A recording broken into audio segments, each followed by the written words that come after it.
the bastion again. I don't think it's sustainable going forward. I mean, as societies, there's a lot of things we want. We want decent justice systems. We want decent education systems. There are a lot of things that we want. We can't just spend masses and masses and masses of money on healthcare research. If you don't even know that a drug is going to get approved, you can't really imagine that we would take that kind of a risk with public money repeatedly, because we would get burnt so often. There would be that scandal of $2 billion went into this drug and it was never even approved. It was just money thrown away. We would see that happening over and over again, and that's just not sustainable. But ongoing research and development will have to be funded somehow. And that's where the Coalition for Epidemic Preparedness and Innovation, or CEPI, may have a role to play. CEPI was founded in 2017 to develop vaccines against emerging infectious diseases. Since the start of the pandemic, they've backed 12 different COVID-19 vaccines because they knew not all of them would work, and 2 have fallen by the wayside. Getting the first vaccine authorized for use in less than 300 days was indisputably a huge achievement. But scientists at CEPI think this is a record which can be broken. Nicholas Jackson, the head of programs and technology at CEPI, describes the ambitious plan they want to put in place to tackle future disease outbreaks. So we have this moonshot aspiration to go for 100 days in the future in a response to an outbreak. And that's the reason why we're working to mobilize $3.5 billion to have that moonshot tackled and dealt with in a really systematic way. What you've got to do is identify your targets in advance. So look at all the pathogens in the world that threaten us. You can prepare libraries of vaccines, literally libraries that represent the families of threats that are posed to us, and prepare those in advance and then store them. You can then prepare all your protocols, all your procedures, the regulatory environment, so that the moment the threat gets to a certain level, you have all the preconditions and all the materials that you need to be able to respond in a very, very rapid way. COVID-19 taught us that we can move quickly, but it also exposed where if we had been better prepared, then we would have been able to move faster. If there is one bright spot in this long, terrible year and a half, it's the way science has evolved to work faster than anyone thought possible to try and end this pandemic. Going back to the slower, more bureaucratic ways of the past doesn't seem likely now that we know what is possible to achieve in such a short period of time.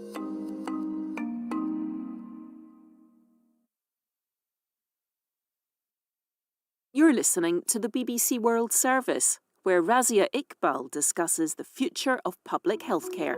I'll be joined by Dr. Paul Farmer, the renowned physician, anthropologist and writer, to answer questions from people about healthcare where they live or work.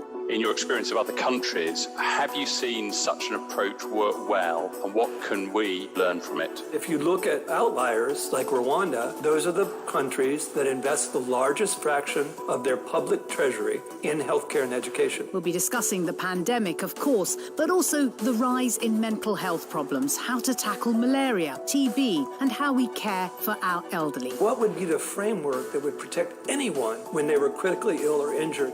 And you just can't find a framework that's more expansive than the idea of healthcare as a human right, and maybe even health as a human right. A Right to Health at bbcworldservice.com/documentaries. I'm Nalini Sivadathan, and for Heart and Soul from the BBC World Service, I'm going on a journey, meeting other young Hindus to find out about their complex relationship with their faith, and trying to work out where my own place within Hinduism lies. Growing up, I loved beef and would all eat it even though we were Hindu. At the same time, I was told cows were sacred, and that's where my identity crisis as a Hindu started. That's on Heart and Soul after the news. BBC News, I'm John Shea. Classified documents from the British Ministry of Defence have been found on a street in southern England and handed to the BBC. One paper marked secret UK eyes only, outlines proposals for a British military presence in Afghanistan following the withdrawal of NATO troops. The government says the papers were reported missing last week and it's investigating. People in France are voting in a second round of regional elections, seen as an indicator of who is likely to do well in next year's presidential race. The far-right National Rally of Marine Le Pen is hoping to win control of its first region, Provence, in the south. More than 100 fighters are reported to have been killed in 3 days of clashes between Yemeni government forces and Houthi rebels in the north of the country. The rebels have been trying to capture the oil-rich Marib region for several months. Taliban militants in Afghanistan say they've made further gains and have captured a district which straddles a key highway linking the capital to Kandahar in the south and western areas. The Afghan Defence Ministry says its forces are advancing. There have been 2 explosions at the high-security Indian Air Force base at Jammu Airport in Indian-administered Kashmir. The base is near the border with Pakistan. The Air Force is investigating the possibility that it was attacked by a drone. Reports from the Democratic Republic of Congo say a makeshift bomb has exploded inside a Roman Catholic church about an hour before the start of a children's confirmation ceremony. It's not clear whether there are any casualties from the blast in the eastern city of Beni. And some nightclubs have reopened on the Spanish island of Ibiza this weekend on a trial basis. If successful, it could lead to a wider lifting of coronavirus restrictions for the island's club scene in mid-July. And that's the latest BBC World News. Thank you for waiting. Hello, how can I help? Oh, hi there. Can I have a veggie deluxe? And Dad, what would you like? I want a chicken sandwich, please. Growing up and going to drive-thrus with my parents is when I started asking questions about Hinduism. No problem. Would you like anything else with that? No, that's fine. Thank you. Next window, please. Thank you. Okay, thank you. I'm now vegetarian, but growing up I loved beef and would all eat it, even though we were Hindu. Instead of this veggie burger, I probably would have been having a beef burger when I was younger. But, yeah, how times have changed. At the same time, I was told cows were sacred. And it was only at school that I found out Hindus weren't supposed to be eating beef. And that's where my identity crisis as a Hindu started. I did like beef a lot. Yeah, I know. Beef, chicken.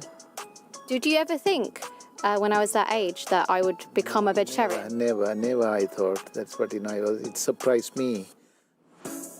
I'm Nalini Sivadathan, and for Heart and Soul on the BBC World Service, I'm going on a journey, meeting other Hindus to find out about their own complex relationship with their faith, and trying to work out where my place within Hinduism lies.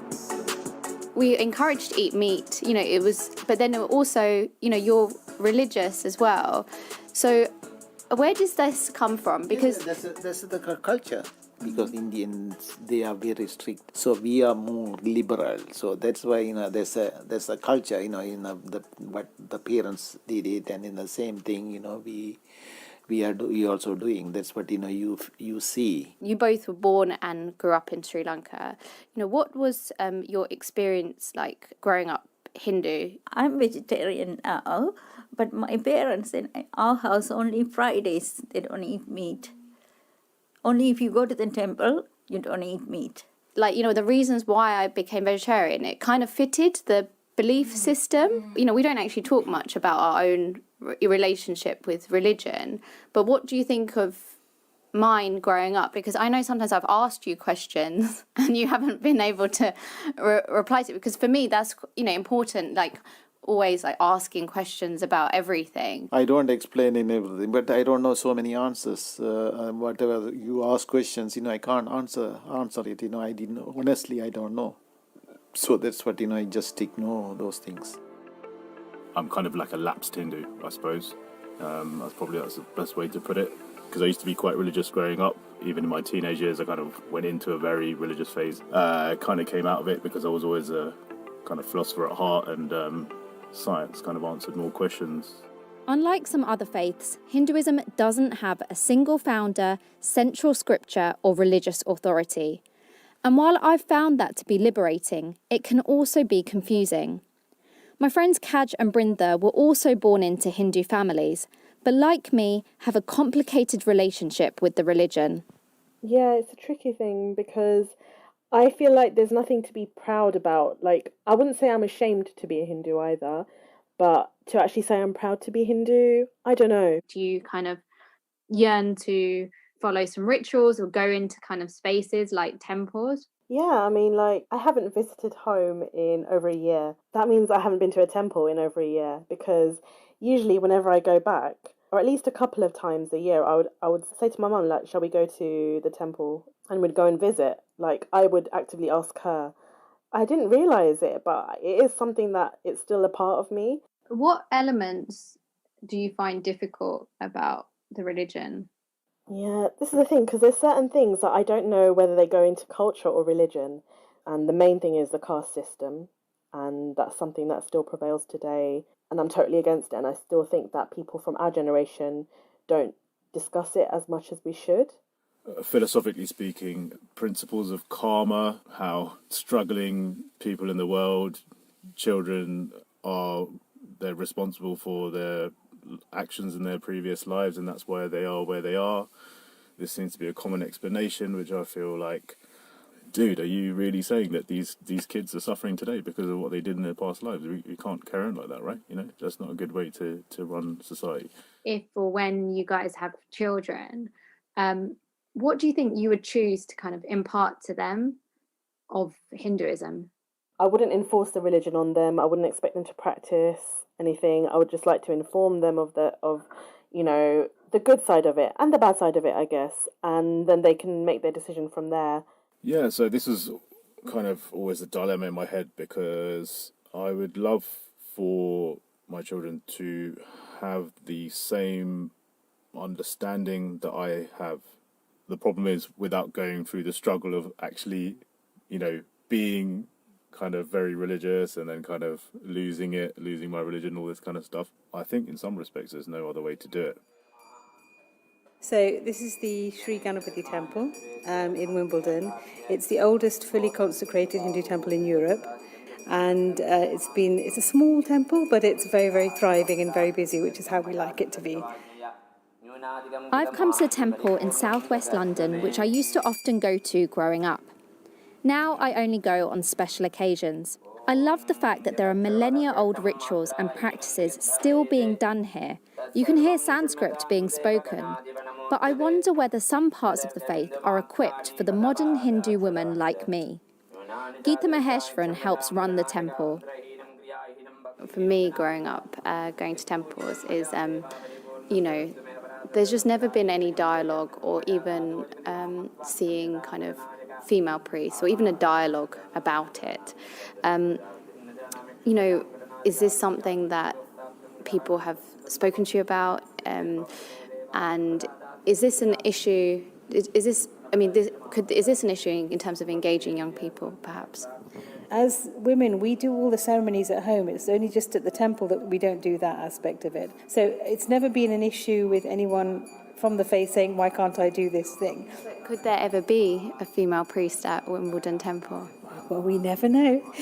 And we are going to school, going to do